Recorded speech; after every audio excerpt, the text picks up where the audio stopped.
So I got a request to review a game called Dinosaurs for Hire.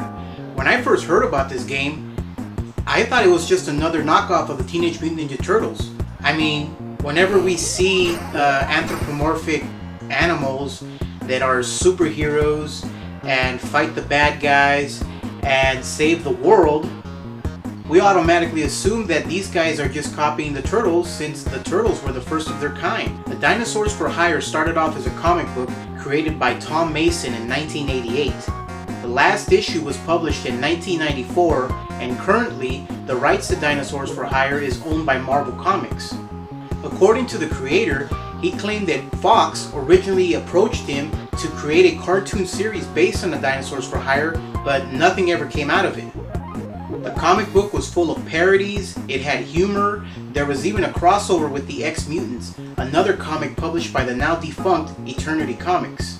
The names of the dinosaurs were Archie the T-Rex, Lorenzo, a Triceratops who wears Hawaiian shirts, and Reese the Stegosaurus. They're actually intelligent dinosaurs from outer space. Their origin story sounds very familiar to Dinosaurs, an old cartoon from the 80s. One single game was created for the Sega Genesis. Was it a sleeper hit? Was it a flop? Only one way to find out. Let's game on! The game is a shoot 'em up, somewhat familiar to Contra. You're roaming around parts of the stage looking for an exit to advance to the next part of the game.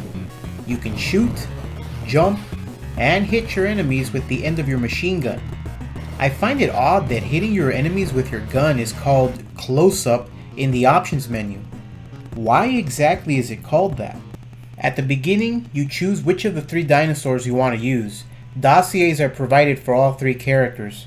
Some of their interests are rather funny. Archie's ambition is to wrestle Shadow Yamoto. Hey, from Eternal Champions? Oh man, he's a freak. Lorenzo likes Chun-Li and hates Ryu and Ken.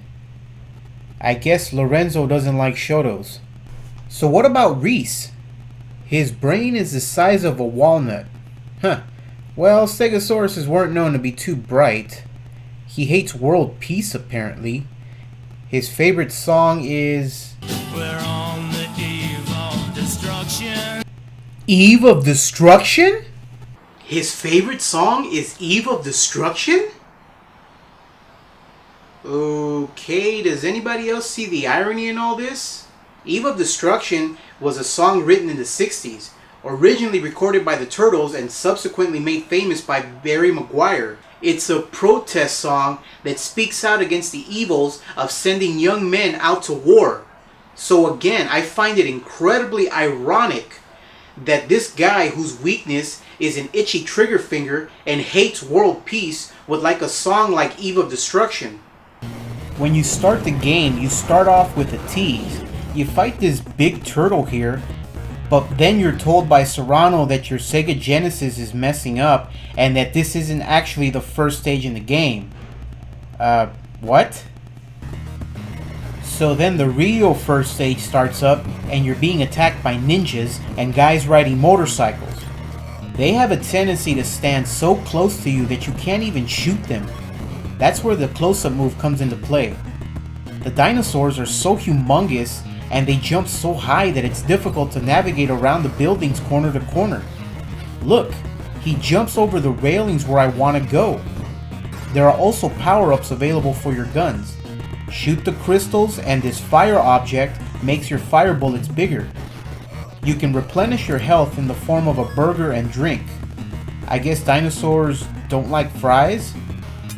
This is one of those games where if you die at any point throughout the game, you go back to the beginning. It doesn't matter if you make it all the way to the boss. You die, you go back. In the subway level, you're moving towards the right, shooting different enemies while the ceiling begins to cave in. There is Dino's Rule and Sega Rules graffitied all over the walls, so the culprits must obviously be the dinosaurs themselves. Once you get to the end, you fight the boss of this level, which happens to be this car here. The more you shoot at it, the faster it begins to drive. In this stage, you're on some elevator going all the way to the top of this building where another enemy boss is waiting for you. After getting through this particular area, you end up under the Hoover Dam and you're attacked by these electrical things. They kinda look like the electric gremlin from Gremlins 2, but I do not want to talk about Gremlins 2. Been there, done that. Honestly, I feel like I'm lost around here. The game doesn't really provide you with a clear path to follow. Wait, what? How is that even possible? He's standing behind the mouth of that pipe. To put things into perspective, this dinosaur is standing right here. That defies all the laws of science, not to mention it doesn't make any sense. How come I can't go through this part of the pipe here, but I can go through this one there? The rules of this game make no sense. Somehow I find the exit and I fight the next boss, which is this humongous turtle from the beginning. I'm almost expecting to be tricked again. An irritating part of this fight is that if the turtle kills you, you have to sit there and watch the turtle climb up to the dam each time. Afterwards, you're on a motorized surfboard making your way towards the right. You know, this stage is actually kind of fun. Next, you're in Hollywood at a movie set, and the boss is a mechanical triceratops. In the next stage, you're on top of a train, followed by a toy factory where the boss here is pretty easy. You visit samurais in Japan. That's followed by the next stage where it kind of looks like you're in the Technodrome from the Teenage Mutant Ninja Turtles.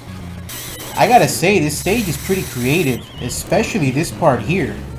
You fight a snake and whatever this thing is. Finally, we make it to the last stage in the game, where Serrano gives you a clue on how to defeat the final boss. This machine here creates other dinosaurs from whatever substance that green stuff is. You have to shoot those red things, and after they explode, this giant mechanical eyeball appears at the bottom. And once that's destroyed, you've cleared the game, and you can watch the dinosaurs play past the ninja while the end credits roll. I gotta say, I had a lot of fun playing this game. It has a certain appeal to it. Unfortunately for the Dinosaurs for Hire, they disappeared into obscurity. Maybe Marvel should consider rebooting the series or something.